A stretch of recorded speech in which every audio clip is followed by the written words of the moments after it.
รือสาวไม่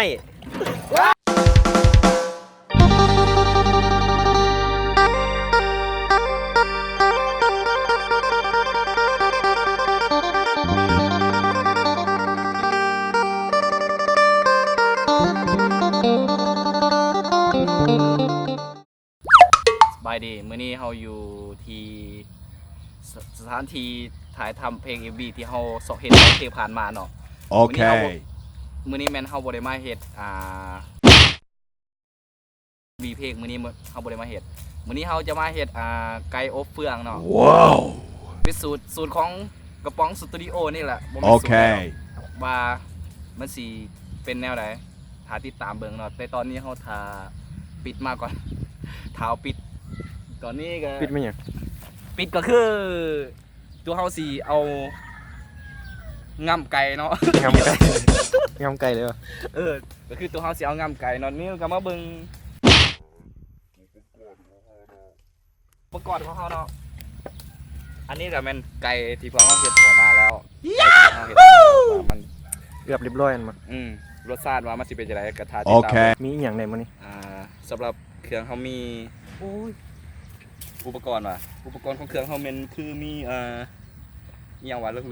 หยังว่าเรื่องกะหรี่ผงกะหรี่ผัดผงกะหรี่มั้งแล้วกะหรี่นี่ไปซื้อเท่าไหร่กะหรี่อยู่ไสวะตามร้านทั่วไปซะตามร้านทั่วไปมันซื้อง่ายที่ว่ากะหรี่นี่อันนี้เป็นหัวซีไข่เขาจะมีบักเพชรแล้วก็หัวซีไข่ใส่น้ำเนาะตำเอือบเป็นปะเอือบแล้วก็แต่อย่าลืมเป็กนัวกับเกลือแต่อย่าลืมงัดคอแบบนี้ไปไปเดี๋ยว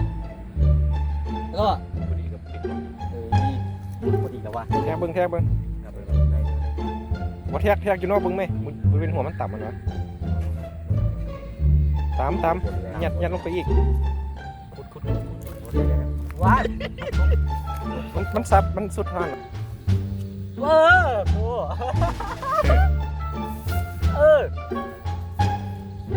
เอาละตอนนี้ก็วางเพลิงละวางเพลิงแล้วเอาดิขึ้นมาไปละกลับหมดแล้วไปซุกก็มาสิฝรั่งไปค้นเพื่อน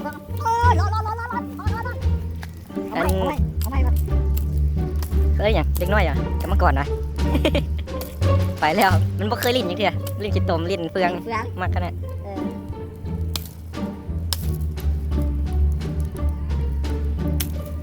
ต้องอะไรมันต้องมาเสมอเลยโฮมา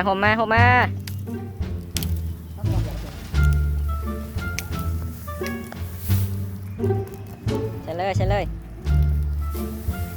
ว่าพระเอกเขาใส่งานพระเอกไม่บอกไว้ใหม่ใช้เวลาดนปานใดสุกตามที่ศึกษามาอันนี้ปรมาจารย์ศึกษามานี่โอ้ฮอตก็คิดว่า30กว่าต้นนี่แหละ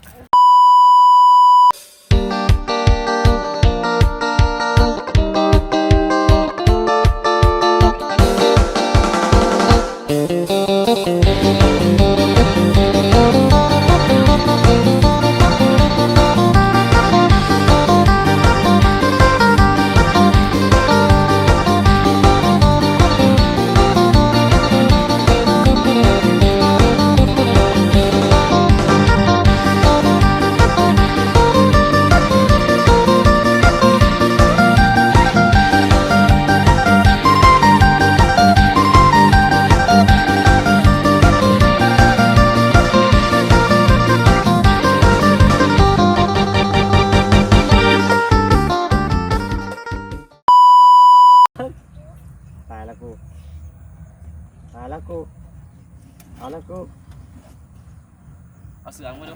โบ้บ้าเอาเสือเดี๋ยวเอาเสื้อไปโอ้มันบ่มีอันนั้นผมอยากกันเตรียมอยู่ว่าเดี๋ยวโบ้1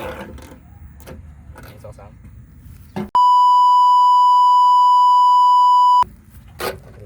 หรือสาว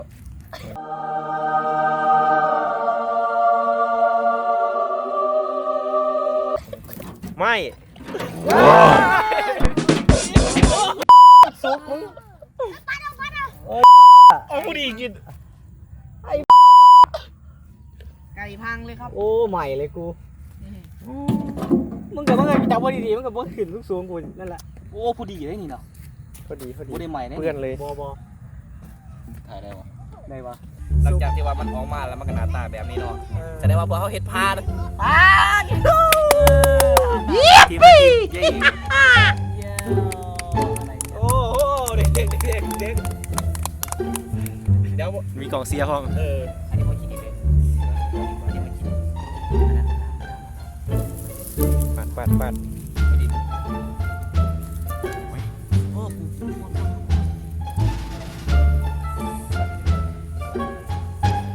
กัดโซ่เลยกัดโซ่โอ้โหโอ้อายเบิ่งอายกับมูกูนะมึงเคยจับซอยกูรู้มึงอะไร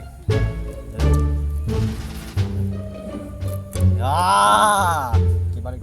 สุดแล้วเอาให้เด็กๆเอาคอมันเอาวะ